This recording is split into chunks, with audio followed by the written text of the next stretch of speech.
So what we're left with at the top here are our 2 tabs, which we've been around, and our piece of flashing. So we can hold this up in here and make our marks. And this is going to be just like what we did on the lower side. So we're going to make sure that we are about 3 inches. So we're centered.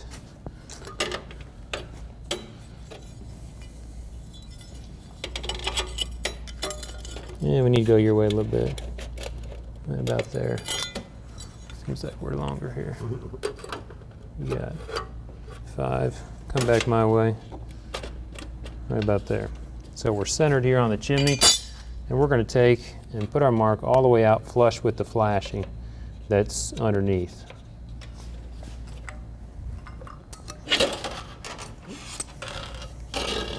And I'm going to snip off these legs.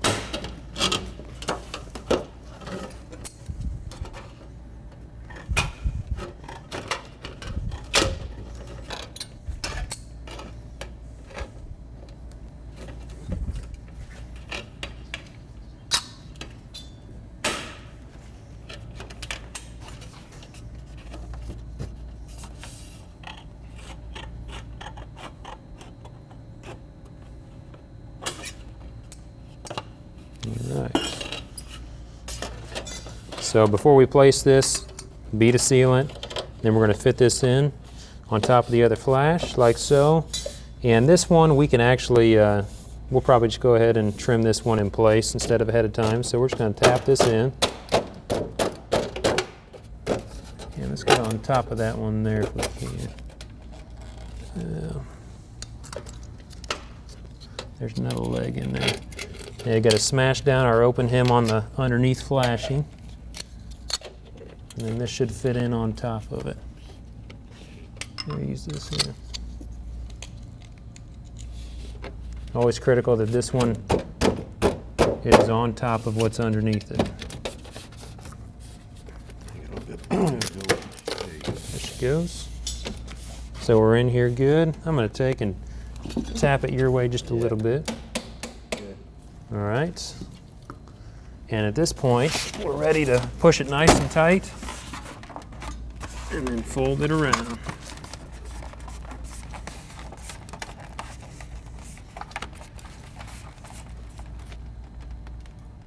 You good? All right. Now what's left here is a few cleanup items.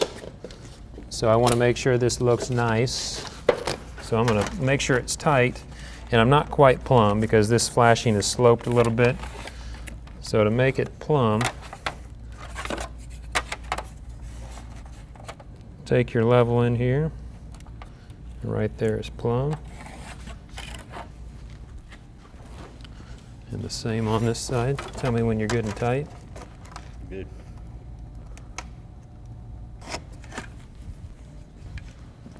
And the other thing that we can take care of is right here. Now, this is a bit of a debatable area. At this corner, I've got 2 options. I can either just take and cut this triangle off that sticks up, or I can hem it down and fit it into this joint. I'm a fan of hemming it down. It takes a little bit more work, but not much. So what I'm going to do is make a mark where my bend is going to be, which is here, and then make another mark above it, about 3/8 of an inch, where my hem will be, and we'll go ahead and put a field hem that we can tuck back onto the lower flash.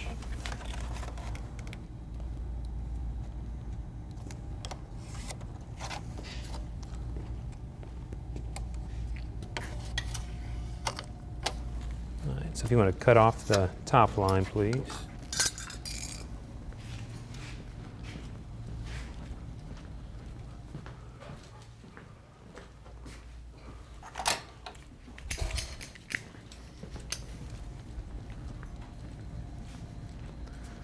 Now what remains here are 3/8 of an inch. I'm going to put a 90-degree bend on it so we can fit it on top of this flashing here. And I have here just a pair of hand benders. There's 3-inch hand benders. So I'm going to grab a hold right on my line and bend that down. Take a couple bites at it. And then when we're all said and done, that's going to fit real tight over top of our lower flash, so any water that happens to be blowing through is still on top of this lower flash.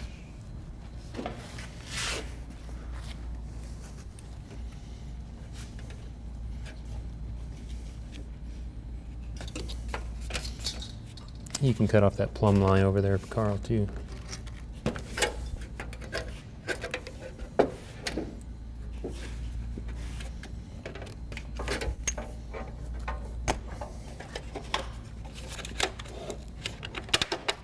Nice tight fit down on top of this flashing. And then we can finish our cuts on these plumb marks and we'll be looking good.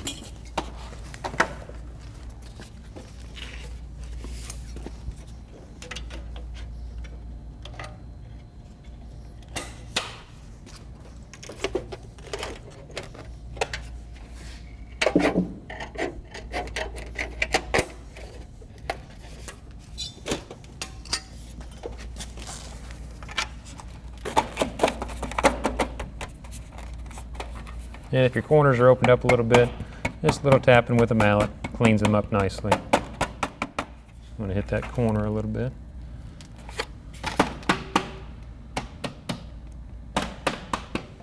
All right, we're nearly done here. Our cap flashing is in place. Last two steps here. First, we're going to hold it tight and put 2 top rivets on each tab around the chimney.